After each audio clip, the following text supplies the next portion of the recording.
আগামীকাল 5 আগস্ট দিল্লিতে একটি প্রোগ্রাম রয়েছে, যেই প্রোগ্রামটিতে বাংলাদেশ আওয়ামী লীগের সভানেত্রী তিনি বক্তব্য দিবেন। এই ইস্যুটি নিয়ে নানাভাবে প্রচার চলছে, নানা রকম ভাবে এটির ব্যাখ্যা করা হচ্ছে। কেউ বলছে তিনি সশরীরে থাকবেন, কেউ বলছে তিনি অনলাইন ভার্চুয়ালি থাকবেন, কেউ বলছেন তিনি শুধু অডিও দিবেন, কেউ বলছেন তিনি লাইভে বক্তব্য দিবেন, প্রথমবারের ছবি দেখাবেন। মেইন স্ট্রিমের মিডিয়া, সামাজিক যোগাযোগ মাধ্যমে তোলপাড় চলছে। পাশাপাশি সরকার, মানে বাংলাদেশে যে এখন সরকারটি আছে, সেই সরকারের পক্ষ থেকে ইতিমধ্যেই এতটাই উদ্বিগ্ন তারা তারা ভারত সরকারের কাছে একদম অনুরোধই করে বসলেন যাতে শেখ হাসিনা কোনো ধরনের বক্তব্য বা এই ধরনের অ্যাক্টিভিটিস কিছু না করতে পারেন।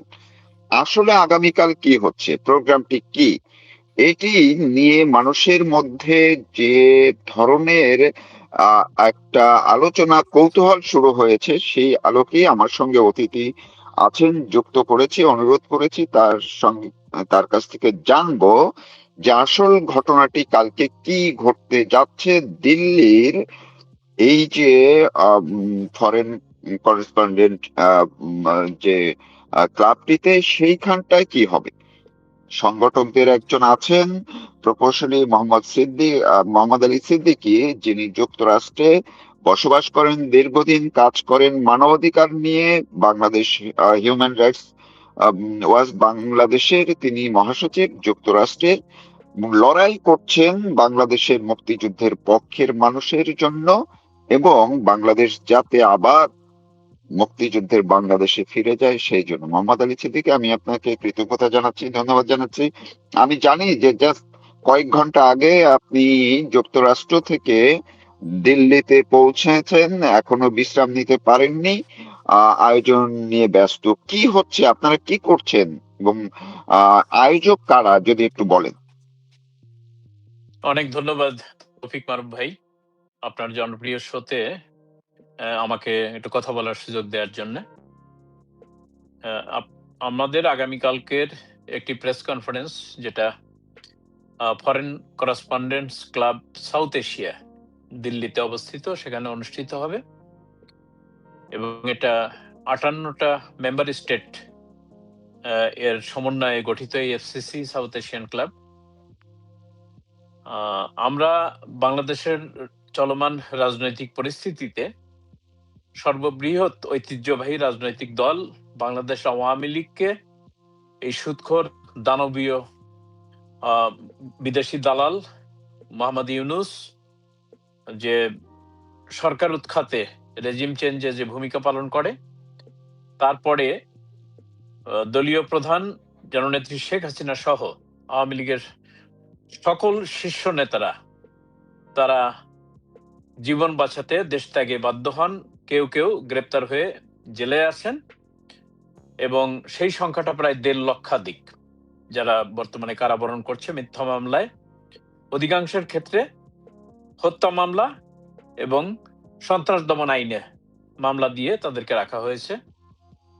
তো ইতিপূর্বে জননেত্রী শেখ হাসিনা ঘোষণা দিয়েছেন যে আগামী ডিসেম্বরের মধ্যে উনি দেশে ফিরবেন, দেশের জনগণ এবং নেতা কর্মীদের প্রাণ বাঁচাতে, দেশকে রক্ষা করতে উনি যে কোনো মূল্যে উনি ফিরতে চান।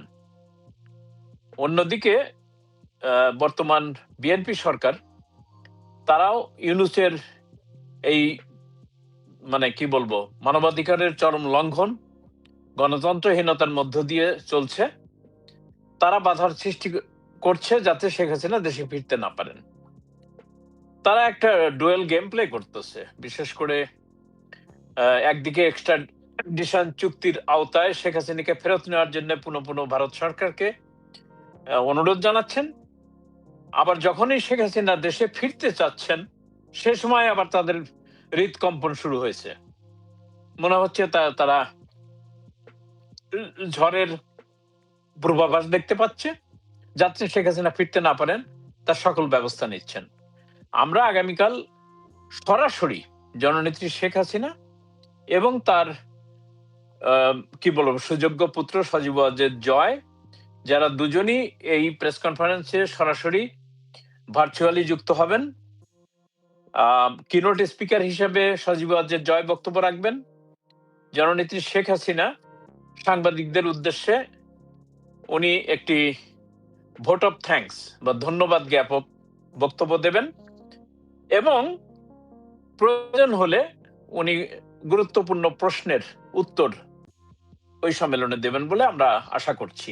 কিন্তু আমি একটু জানতে চাচ্ছিলাম এর আগে আরেকটু শেখ হাসিনার বিষয়ে আরেকটু বিস্তারিত জানার আগে আয়োজক কারা?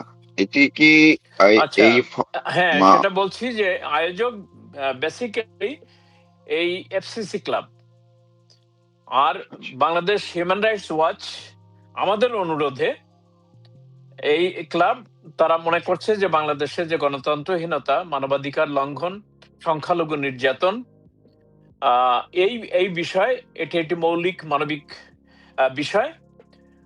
সেই বিষয়ের আলোকে তারা আমাদের ডাকে সাড়া দিয়েছেন এবং এটা বলা যায় এভাবে যে এর আয়োজক যৌথভাবে এফসিসি সাউথ এশিয়া এবং বাংলাদেশ হিউম্যান রাইটস ওয়াচ।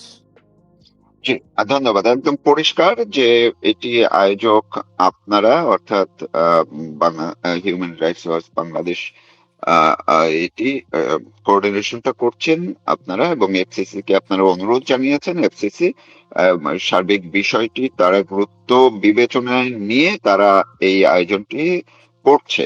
তো এখন আমরা যদি একটু যে সেখানে বক্তব্যগুলো তুলে ধরবেন কি হচ্ছে না হচ্ছে, কারণ আমরা জানি 5 আগস্ট আগামীকাল বাংলাদেশে, অর্থাৎ 2024-এর যে 5 আগস্ট, সেই কলঙ্কজনক অধ্যায় এবং সেই এক ধরনের খুবই হিংসাত্মক যে পরিস্থিতি তৈরি করা হয়েছিল, সেই দিবসটি আগামীকাল বাংলাদেশ আওয়ামী লীগকে উৎখাত করা হয়েছিল এই দিন, এবং সেই দিনটিতেই আপনারা এই আয়োজনটি করছেন।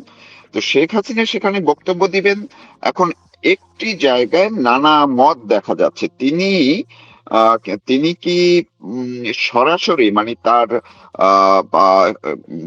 তিনি কি ফিজিক্যালি ভার্চুয়ালি আসবেন, নাকি অডিও থাকবে? অর্থাৎ আমরা যেরকম তাকে গত 2 বছর পর্যন্ত দেখছি যে ভার্চুয়ালি তিনি বক্তব্য দিচ্ছেন, প্রতিদিনই তিনি কথা বলছেন, নেতাকর্মীদের সাথে কথা বলছেন, তিনি অনলাইনে কথা বলছেন, আসছেন, কিন্তু তার অডিওটা আমরা পাচ্ছি, ভিডিওটা পাচ্ছি না। তো আগামীকালকে কি সেই অডিওই থাকছে নাকি ভিডিও থাকবে? মানে তিনি সরাসরি চেহারা দেখাবেন কিনা?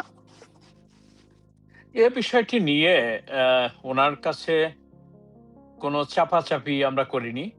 আমরা অনুরোধ করেছি যে মানুষের যে প্রত্যাশা, এক নজর ওনাকে দেখতে চান কোটি কোটি মানুষ বাংলাদেশের এবং বঙ্গবন্ধু শেখ হাসিনা ভক্ত প্রবাসীরা। তো ডেফিনেটলি উনি যদি ভিডিওতে সংযুক্ত হন তাহলে কোটি কোটি মানুষ তাদের মধ্যে যে প্রাণের স্পন্দন, তার প্রিয় নেত্রীকে দেখতে চান। উনি কেমন আছেন, উনি প্রধানমন্ত্রী হিসেবে কেমন ছিলেন, এখন কেমন আছেন। তো সেটা হতে পারে, তবে সবকিছুই নির্ভর করছে জননেত্রী শেখ হাসিনার উপরে। এবং আশঙ্কা যেখানে অনেকে ব্যক্ত করছেন সেটি হচ্ছে যে ভারত সরকার কি তাকে ভিডিও বার্তায় আসতে দেবে, অডিও বার্তায় আসতে দেবে। সে বিষয় নিয়ে আজকে সকালেও ওনার সঙ্গে আমার কথা হয়েছে এবং উনি বলেছেন এরকম কোনো নিষেধাজ্ঞা, কোনো বাধা কোনো তরফ থেকে ওনার উপরে দেয়া হয়নি। উনি চাইলেই ভিডিওতে আসতে পারেন, উনি চাইলেই অডিওতে আসতে পারেন। তবে এটুকু নিশ্চিত করছি যে জননেত্রী শেখ হাসিনা এবং সজীব ওয়াজেদ জয় উভয়ই ভার্চুয়ালি যুক্ত থাকবেন অনুষ্ঠানের শুরু থেকে শেষ পর্যন্ত, এবং কিনোট স্পিকার হিসাবে সজীব ওয়াজেদ বক্তব্য রাখবেন, প্রশ্নোত্তরে অংশগ্রহণ করবেন। জননেত্রী শেখ হাসিনাও উনি বক্তব্য রাখবেন, এবং সেটা প্রি রেকর্ডেড কোনো বক্তব্য নয়, এটা লাইভ উনি লাইভ কথা বলবেন, লাইভ লাইভ লাইভ বক্তব্য কথা হবে। বলবেন। হ্যাঁ, আর এবং আরেকটি আরেকটি আপনি খুবই গুরুত্বপূর্ণ তথ্যটুকুই আপনি একদম পরিষ্কার করে দিলেন, যে শেখ হাসিনা থাকবেন, তিনি লাইভ বক্তব্য দিবেন, তিনি পুরো সময়টা থাকবেন, এবং যেমনটা গত 2 বছর পর্যন্ত যে কোনো প্রোগ্রামে তিনি অ্যাটেন্ড করলে সেটি তিনি পুরো সময়ই থাকেন, দেখি। এই যে বললেন সাংবাদিকদের প্রশ্নের জবাব দিবেন, এই সাংবাদিকরা শুধু কি ইন্ডিয়ার সাংবাদিক, নাকি অন্যান্য এফসিসি তো অনেকগুলো কান্ট্রি একটা কমিউনিকেশন আছে, মানে আন্তর্জাতিক পর্যায়ের সাংবাদিকরাও নিশ্চয়ই সেখানে থাকবেন, যুক্ত থাকবেন, তাই তো? আহ, আমি আগেই উল্লেখ করেছি যে এফসিসি 58টা দেশের সদস্যভুক্ত দেশের জি, জি। একটি ক্লাব। ডেফিনেটলি এই বিশ্বের বিভিন্ন নামি দামি মিডিয়ার দক্ষিণ এশীয় হাব হচ্ছে দিল্লি, এবং দিল্লিতে এরকম পৃথিবীর এমন কোনো মিডিয়া নাই যে মিডিয়ার অফিস তাদের ওখানে নাই। এটা তাদের মানে দক্ষিণ এশীয় ব্যুরো হেডকোয়ার্টার। তো এটাকে ওপেন করে দেয়া হয়েছিল গত পরশুদিন। রেজিস্ট্রেশন করে এখানে আসতে হবে, কারণ আশঙ্কা করা হচ্ছিল যে ব্যাপক চাপ সৃষ্টি হবে। ও তাদের যে অ্যাকোমোডেশন ওখানে আছে, ধারণ ক্ষমতা, তাদের 3টা প্রেস কনফারেন্সের রুম এবং বাইরে একটা ফিল্ড, ওপেন ফিল্ড আছে। এই জায়গাটায় বক্তব্য শোনার জন্য, প্রশ্ন করার জন্য প্রত্যেক রুমে টেলিভিশন দেয়া হবে। আর মেইন রুমে, যে রুমে প্রেস কনফারেন্সটা হবে, সেখানে তো উপস্থিত সাংবাদিকদের ধারণ ক্ষমতা প্রায় 150 সাংবাদিক সেখানে ইয়ে করতে পারেন, বসতে পারেন, কভার করতে পারেন। তো আমার একটু গত অনুষ্ঠানের একটা অভিজ্ঞতা আছে জনাকীর্ণ সাংবাদিক সম্মেলনে। মানে যতজন বসেছিলেন সাংবাদিক, সমসংখ্যক দাঁড়িয়েছিলেন, মানে দেওয়ালের পার দিয়ে তারা দাঁড়িয়ে দাঁড়িয়ে এটা শুনেছেন এবং প্রশ্ন করেছেন। তো যে বিষয়টি, এটা সবার জন্য উন্মুক্ত ছিল, কিন্তু একটা দিনের 24 ঘন্টার মধ্যে হয়তোবা মানে 12 ঘন্টা বা 20 ঘন্টা এই সময়ের মধ্যে ধারণ ক্ষমতার প্রায় 3 গুণ রেজিস্ট্রেশন হয়ে যায়। ফলে কর্তৃপক্ষ বাধ্য হয় ওটাকে বন্ধ করে দিতে, নতুন করে কোনো রেজিস্ট্রেশন নেওয়ার সুযোগ নাই। আমি এখানে উল্লেখ করতে চাই যে দিল্লি প্রেস ক্লাবের সাবেক সভাপতি গৌতম লাহিড়ী সাহেব, উনি নিজে এইখানে রেজিস্ট্রেশন করতে পারেননি। উনি অনুরোধ করেছেন যেন আমি ওই সাংবাদিক সম্মেলনে ঢুকতে পারি, কারণ সেখানে অতিরিক্ত চাপ ইয়ে করার জন্য, ম্যানেজ করার জন্য সেখানে সিকিউরিটি ফোর্স থাকবে। তো ফলে উনি পুনঃ পুনঃ এইটা অনুরোধ কি করেছেন। এইটা কি আগামীকালকেটার কথা বলছেন, না গত যেটা হয়েছে সেটার কথা বলছেন? আচ্ছা, আচ্ছা, আচ্ছা। আগামীকালকে মানে গৌতম অনুষ্ঠানটার দাও কথা বা বলছি। উনি রেজিস্ট্রেশনে করতে পারেন উনি এখন ঢুকতে পর্যন্ত। পারেন, উনি ঢুকতে পারেননি, কারণ এটা ধারণ ক্ষমতার ঊর্ধ্বে রেজিস্ট্রেশন হয়ে গেছে। তো আমরা মানে as much as possible capacity আমরা দেওয়ার চেষ্টা করব, এবং আগামীকাল সম্ভাবনা আছে বৃষ্টি হওয়ার। তো বাইরের প্যাভিলিয়নটা যদি ফাঁকা পাওয়া যায়, তাহলে হয়তো সবাইকেই, যারা রেজিস্ট্রেশন করেছে তাদের ধারণ ক্ষমতাকে আমরা অ্যাকোমোডেট করতে পারবো। আর না হলে এটা খুব ডিফিকাল্ট হবে আমাদের জন্য। তবে আমি এটুকুন বলতে চাই যে এটা কারোর জন্য যেমন আহ, নিষেধাজ্ঞা বা বাধা দেওয়া হচ্ছে না, এটা open to all journalist and media. যারা ভাগ্যবান তারা হয়তো সেখানে থেকে সরাসরি জননেত্রী শেখ হাসিনা এবং সজীব ওয়াজেদ জয়ের কথা শুনতে পারবেন। আরো যারা গুরুত্বপূর্ণ ব্যক্তিত্ব রয়েছে, বিশেষ করে সাবেক শিক্ষামন্ত্রী ব্যারিস্টার মহিবুল হাসান চৌধুরী নওফেল, তারুণ্যের প্রতীক, তিনি থাকবেন। অলরাউন্ডার ক্রিকেটার, সারা পৃথিবী খ্যাত সাকিব আল হাসান এমপি, আওয়ামী লীগের টিকেটে একজন নির্বাচিত এমপি, এবং কোটি কোটি তরুণের হার্ট থ্রোব সাকিব আল হাসান থাকবে।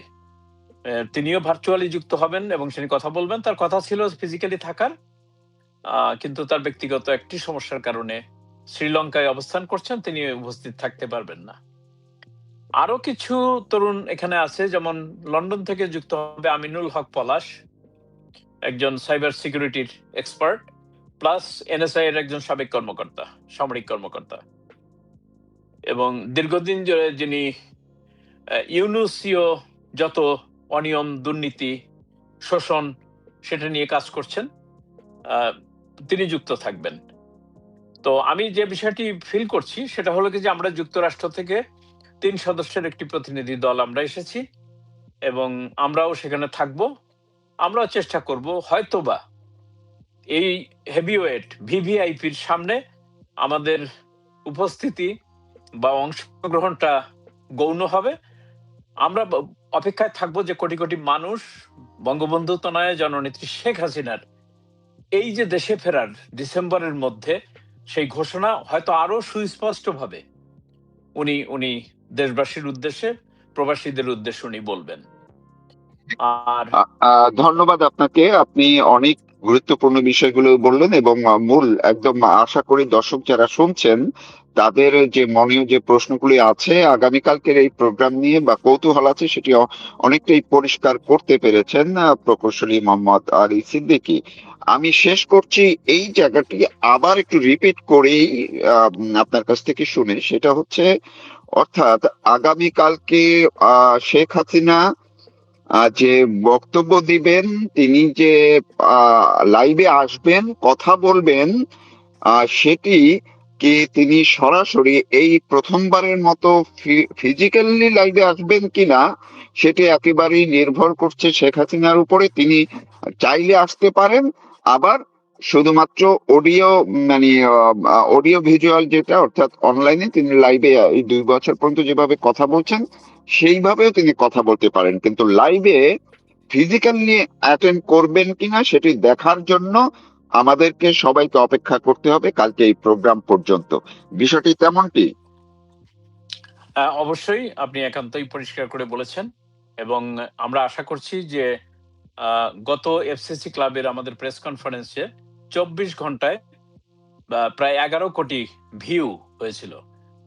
তো এবার হয়তো সেটাও ছাড়িয়ে যাবে সেই মাত্রা এবং মানুষ অধীর অপেক্ষায় মানে শেখ হাসিনার প্রত্যাবর্তন যারা চাচ্ছেন, বিশেষ করে শ্রমজীবী মেহনতি মানুষ যারা শেখ হাসিনার আমলে যে সুফল পেয়েছিল, আজকে তাদের জীবনের উপরে যে দুর্বিষহ মানে কি বলবো দ্রব্যমূল্যের ঊর্ধ্বগতি, কর্মহীনতা এবং অরাজকতা, তারপরে চাঁদাবাজি, ডাকাতি, রাহাজানি, ধর্ষণ, হত্যাযজ্ঞ চলছে, তার থেকে মুক্তি পেতে তারা শেখ হাসিনাকে ফিল করছেন। এই জায়গায় মনে হয় আরেকটি বিষয় যে কালকে হয়তো বা তার বক্তব্যের বড় একটি অংশ জুড়েই থাকতে পারে 5ই আগস্ট ঘিরে, যেহেতু এই 5ই আগস্টের দিনেই এই যে 2 বছর, এই 2 বছর দিনেই তিনি সামনে আসবেন, কথা বলবেন, লাইভে আসবেন।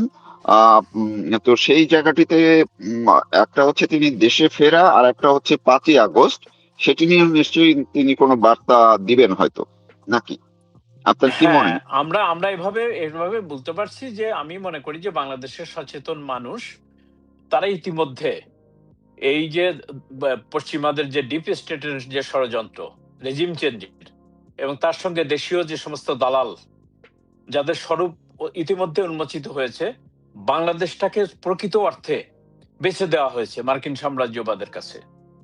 তো সেই বিকৃত দেশ যেমন ইস্ট ইন্ডিয়া কোম্পানির কাছে এক সময় এই ভারতবর্ষ বিক্রি হয়ে গেছিল, সেইভাবে এই কি বলে পশ্চিমাদের তৈরি করা দানব মোহাম্মদ ইউনুস বাংলাদেশকে 12ই ফেব্রুয়ারি নির্বাচনের মাত্র 3 দিন আগে যে একটি চুক্তি করে গেছে, দাসখতের চুক্তি। প্রকৃত অর্থে এই বাংলাদেশ আর বাংলাদেশ নাই, তার স্বাধীনতার সার্বভৌমত্ব হারিয়েছে। তো সেরকম একটি অবস্থায় এবারের এই যে সংবাদ সম্মেলন, তার মধ্য দিয়ে জননেত্রী শেখ হাসিনার যে জনপ্রিয়তা, আপনি 65 থেকে 80% মানুষ তারা ফিল করছেন যে শেখ হাসিনার প্রত্যাবর্তন জরুরি এবং এটা হবে তার 3য় স্বদেশ প্রত্যাবর্তন। এবং মহান রব্বুল আলামিন তাকে হয়তো বারবার যেই বুলেটের সামনের থেকে বাঁচিয়ে রেখে সর্বশেষ 5ই আগস্টে তিনি প্রাণে বেঁচে গেছেন।